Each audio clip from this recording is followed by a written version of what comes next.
What's up guys, Spin Firearms here, and this is going to be an interesting video today. Today we're going to be talking about the SCT-43 lower. Now what is it? Well, it comes in two different variations. This is basically for a Glock 43, a Glock 48, and a Glock 43X. You can turn your Glock 43 into a 43X basically using it, right? Now one thing I do want to point out to you is it is serialized. That's the difference between Glock and SIG modularity. Glock, you can find the lower part kits and upper part kits everywhere you look. Every corner you turn, that whole sort of thing. Those aren't serialized. The frame is. But with a SIG, it's complete opposite. It's the FCU or the lower that is serialized, but you can swap out the grip modules and frames like it's nothing because you can just go to your local store and buy them off the shelf, right? So that's one of the big differences, but they're both very modular in their own way. Like I said, you can turn your 43 into a 43X if you potentially wanted to.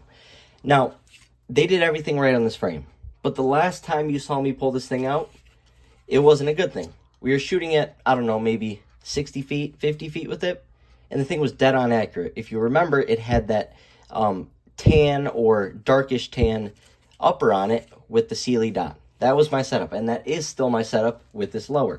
We're going to get into this upper in a second, as this is somebody that I know that I'm testing it for. We're trying to troubleshoot the issues that they've been having with it, and we're going to figure it out. I'll get into the whole story, how they ended up with it, why they ended up with it, and why we are where we are today, and why I thought it'd be a good idea to test it on this lower. Anyways, the problem I was having is, obviously the safety thing is safety check and clear. When I was shooting, you know, you'd get a couple rounds to go off, and when you pull that trigger, you go to reset, and that trigger stays there. Now just imagine, in a self-defense encounter, you're using your firearm, and that trigger goes dead. It's a terrible malfunction to have. Obviously, it's not the worst thing. Tap, rack fixes it, but still, it is a major issue because sometimes once it's dead, it doesn't come back. You have to take the thing down completely, strip it, and everything, right? So that is a terrible malfunction to have, and it is a sign of greater problems and continuous problems to come. For instance, I have a Glock 29 that I now have put probably 800 more rounds through since I shot this video, but I had a failure to feed. I was at like 1,300 rounds of no cleaning, and I had a failure to feed. The barrel was all gunked up, and I was using a certain kind of ammo. You know, that's more of a fluke, right? I cleaned it, not a single problem since. But a dead trigger, that is a major issue, and there's a couple reasons why that can happen, which we will talk about. Anyways, the frame. They did a great job with it. They did everything Glock did not do. Well, one comes with a rail. Some of the Glock 43Xs and 48s being sold out here, including the 48 I have and the 43X I have, they both don't have rails because they were earlier models. Texturing, it's everywhere. It's up top high, which is nice. It's right here for a memory pad or a gas pedal. Memory pad on this side, gas pedal on this side. Then on top of that, it's just the perfect texturing. Whoever did it just did a great job. Now here, you have lines, but they actually work. They keep your fingers from slipping vertically up or down, right?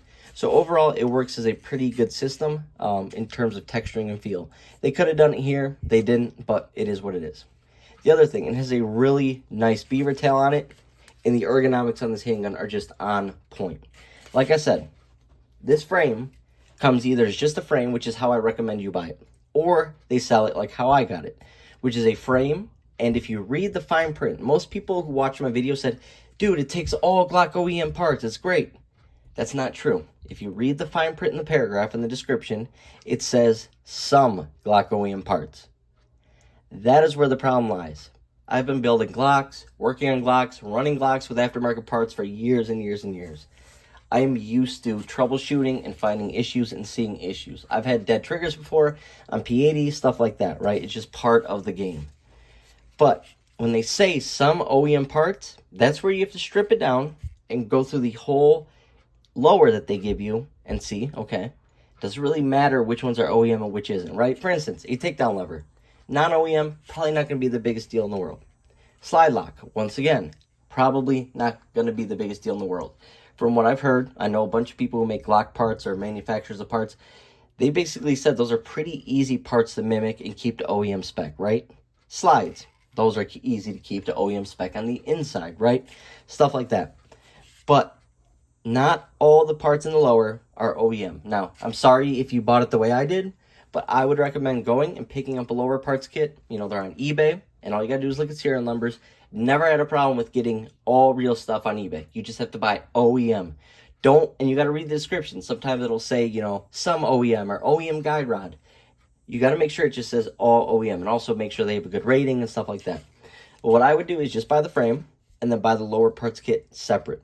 And especially if you have a 43, because your 43 lower parts won't all work in this. But if you get a lower parts kit, and you know, there's a percentage of them that do, but it's always nice to have parts laying around, backup parts and stuff like that. So what I would do is I'd buy the frame separate and get a lower parts kit. And if you bought the frame with parts already in it, I would still buy a lower parts kit and just keep the leftovers sitting around. You never know when crap's going to hit the fan, when your firearm's going to go down. You just need some parts for the time being. Whatever the case may be, that's how I think of it.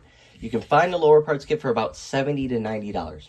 I wouldn't spend any more than $90. And if you're paying anything less than probably $65, chances are it's not real, or you're getting scammed. But like I said, I've never had a single issue on eBay ever, and I have probably over 1,000 transactions on eBay. Comes with a rail, like I said, a nice undercut, a better undercut than any Glock that comes stock from the factory. Now, they also put some texturing down here because your hand sits here. So, more texturing, the better. Every single inch where millimeter where you're getting traction, that helps with recoil. So, that's smart. Also, the way it's designed with this little notch right here locks that finger in. Absolutely locks that finger in. I'm a big fan of the frame, if you haven't been able to tell yet. Then I'd never recommend shooting with a finger up here, but I know people do it. I was always taught not to, and I agree. Whenever I see someone doing it, I see that they pull their shots. But if that is how you shoot, you have a little spot right here, which is nice for traction as well. In my opinion, though, it is just very hard to point, shoot, and be accurate and stuff like that with that form. But it is what it is. Another thing I want to point out, it's a little off topic, but I have a Tyrant base plate. It's a +0. So it adds no length, but also adds no capacity. Or at least that's what it said. I'll make a video on it, but I got 11+1 using a Glock OEM mag, a Glock spring, and the same size base plate. 11+1 making 12 rounds. I know it's not the 15 you're going to get out of other stuff, or 17 you're going to get out of the X Macro, but still using OEM parts, it's going to be 11+1 for 12 rounds. Anyways, he was having issues with his upper. I think it's 200 rounds, and he's had light primer strikes. He's had all sorts of stuff. So I said, you know what, why not pair it with this that now has all OEM lower parts and keep testing it. This thing has been flawless. I took it to my grandpa's house, and I shot, maybe 300, 400 rounds through it. Shot some law enforcement HSTs, or just federal law enforcement, whatever they were.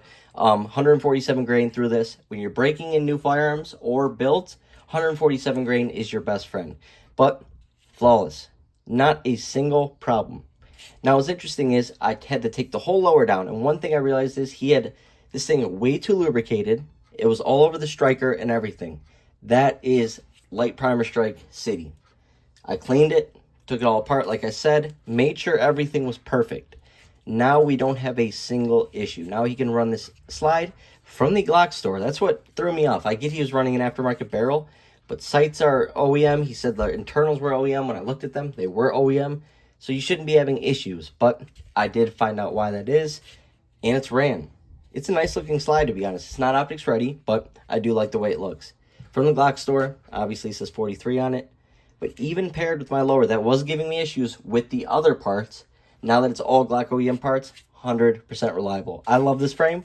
I recommend it to people. I think it's great for concealed carry. It just has such better texturing, better ergonomics overall, and is the same size as your 43X or 48 lower, right? And you can make a Glock 43X out of a 43 upper, as this is simply a 43 upper. So I took two things that were having issues, put them together, and now we are flawless. I'm going to switch back to my dark tan upper with that Sealy Cat X Pro and Glock OEM barrel and keep rocking this thing. It is a great, great frame. Trust me.